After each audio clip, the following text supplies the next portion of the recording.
Hey everyone, welcome to Fall Prevention Tips for Seniors Part 2. Again, my name is Autumn Santos. I am the Doctor of Occupational Therapy intern at Sky Fitness. So, with that being said, let's get started. So, I want to talk a little bit about medication management and how it influences falls for seniors. So, firstly, you need to maintain an updated list of all medications. This can include your prescription drugs, over the counter medications, and supplements to track dosage, frequency, and potential interactions. Second, you want to review your medications on a daily basis. So, you want to schedule regular medication reviews with a healthcare provider to assess the effectiveness and potential side effects of each medication, especially those known to increase fall risk. Third, you want to discuss fall risk. So, you want to talk to your healthcare provider about medications that may increase the risk of falls, such as sedatives, tranquilizers, or medications that lower blood pressure. And you also want to explore alternative treatments or dosage adjustments if appropriate. Another thing, you want to use a pill organizer. As you can see in the picture here, using a pill organizer or a medication reminder app to organize medications by day to day can make it easier to remember to take them as prescribed and avoid missing those doses. So, this is really important. I used to work with patients at my last clinical, and I would always suggest having a pill organizer to keep you on track so that way you won't forget. Also, you want to store your medications safely. By storing your medications in a secure, well lit area away from moisture, heat, and direct sunlight, you're able to maintain their effectiveness and prevent accidental ingestion or misuse. You also want to read labels carefully. So, by reading medication labels and packaging carefully, you're going to ensure that you understand the dosage instructions and potential side effects and any special precautions or warnings. And also, you want to report these side effects. You want to report these to your healthcare provider as they may indicate a medication related issue that needs to be addressed, and also that can coincide with your risk of falling. If you're not taking the appropriate dosage, that can cause you to be dizzy and higher the risk of you falling or tripping. And we do not want that to happen. And lastly, you want to be cautious with new medications. So, you want to exercise caution when starting new medications, of course, especially those known to cause dizziness, drowsiness, or other side effects that may increase risk of falls. And you want to monitor any adverse reaction or changes in balance and coordination. I want to hone in on that because any new medications, make sure that you are aware of all the different side effects because, again, like I just stated, it can cause dizziness, drowsiness, and that is something that we don't want because we want you safe. So let's talk a little bit about hydration and nutrition and how does it relate to preventing falls, right? So you want to stay hydrated. So you want to drink plenty of water throughout the day to maintain hydration and prevent dizziness or lightheadedness, which can increase your fall risk. So that's important. You also want to eat a balanced diet. So consume a balanced diet rich in fruits, vegetables, lean protein, whole grains to support overall health and maintain your strength and energy levels. You also want to monitor your alcohol intake because it can impair your balance, also your coordination, your judgment, which also increases that risk of falling. You want to snack smart.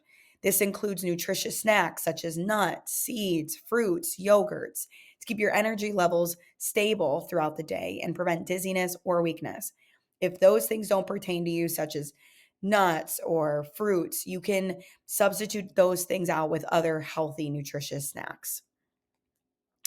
Like we just talked about, managing your medications effectively. Again, this is important because we want to prevent the risk of falling. And if you're ingesting certain new medications that may cause you to be dizzy, it is important to consult with your healthcare provider.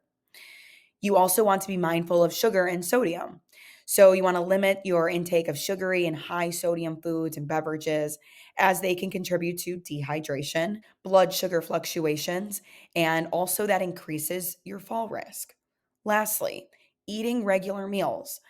We think that, okay, Autumn, I know that that is typical, breakfast, lunch, and dinner. However, you want to aim to eat regular meals and snacks throughout the day to maintain steady blood sugar levels and prevent fatigue or weakness that can increase the risk of falls. Again, all of these things we think, okay, that's rocket science. I know that already. However, if you don't do something like I talked about earlier in the other videos, it's a domino effect. If you're lacking the energy, then you're not going to participate in those daily activities that are meaningful to you.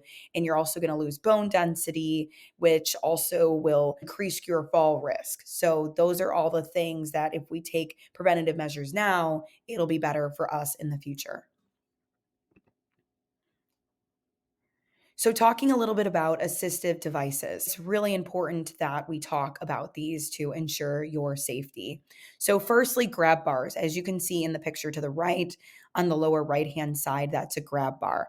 So, by installing grab bars, if you don't have them already, you can install them in your shower, which I highly recommend because a shower is a very wet, slippery place. You can have one or two or three or how many you feel is appropriate. You can also install grab bars next to your toilet area. You can install them in your hallways. I've seen them at entrances as well. And if you don't have grab bars, you can do handrails for your entranceway or ramps, whichever the case is, to keep you safe.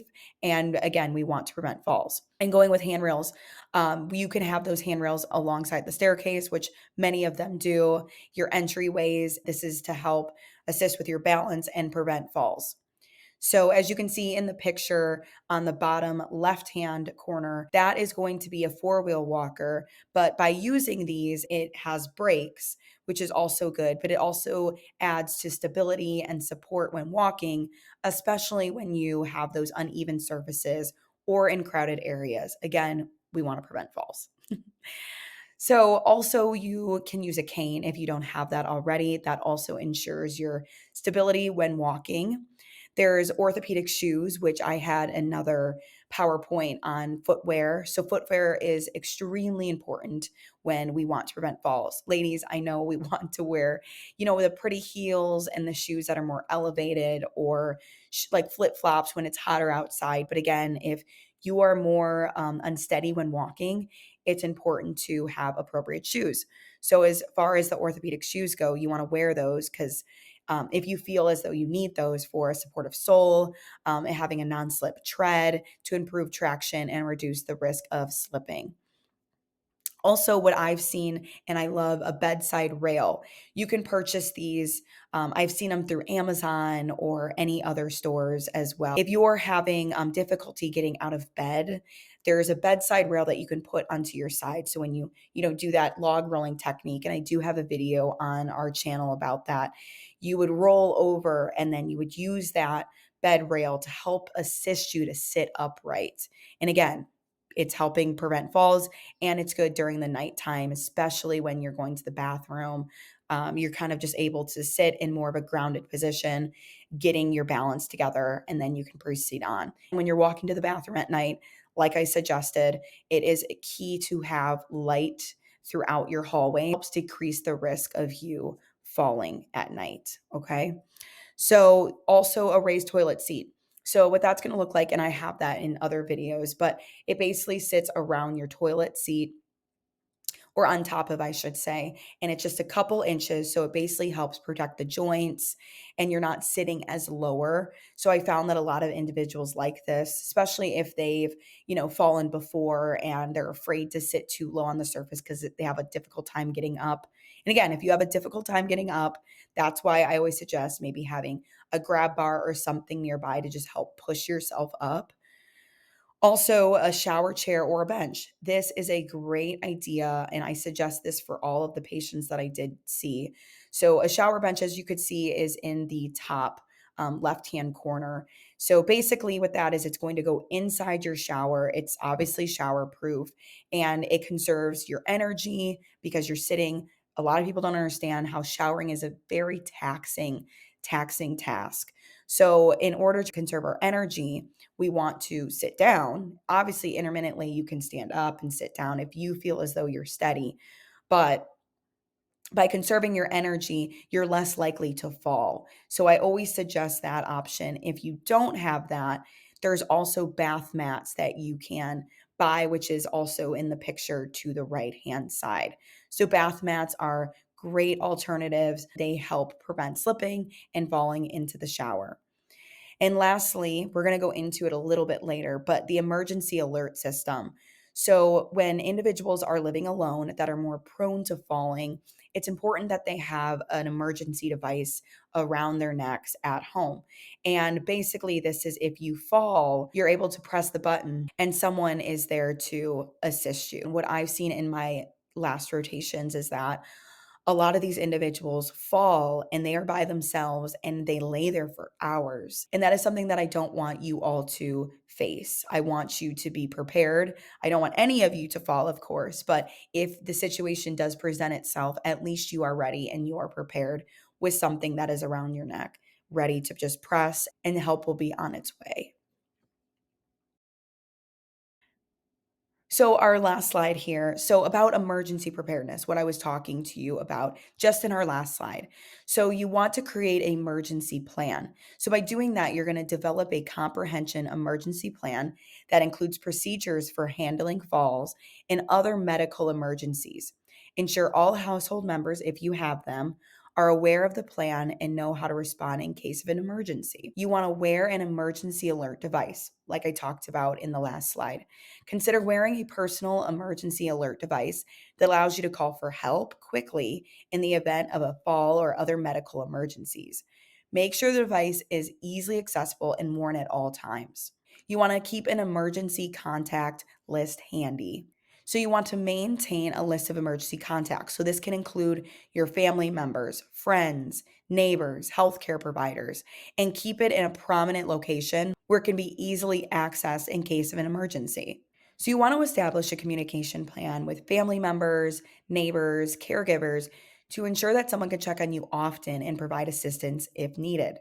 Make sure that everyone knows how to reach you in case of an emergency. That's important.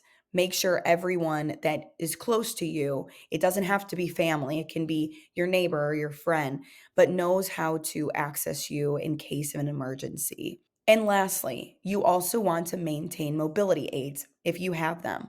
So keep mobility aids such as walkers or canes, wheelchairs in good working condition and readily accessible in case they are needed during an emergency. Make sure they are easily accessible and within reach at all times. Again, when you're going to the bathroom at night, if you need a bed rail, great, have one near you. But also, some people think, the bathroom is so close. I can just, furniture surf and make it to the bathroom okay. However, there's chances that you may trip on something, your dog might be in the way, and it only takes one time and then you're done, you're on the ground. I've seen this happen. So again, you think that you can do it, but having those aids next to you, such as if you have a walker, if you have a cane, use those in those times when you're at night going to the bathroom or simply just walking to go do something, even though you may feel like you need to do it. It's always good to just take that one extra step of safety to ensure that you don't fall. Because again, we don't want that fall to take you out. It could be a domino effect. So make sure you do all of these things. And if you're doing them already, great. Keep it up. I love that. But if you're not, consider doing these because, again, we want to prevent falls and ensure your safety. So, thank you all so much for listening. And if you made it through, this is the last series of fall prevention tips for seniors. And here are my references. Thank you all so much.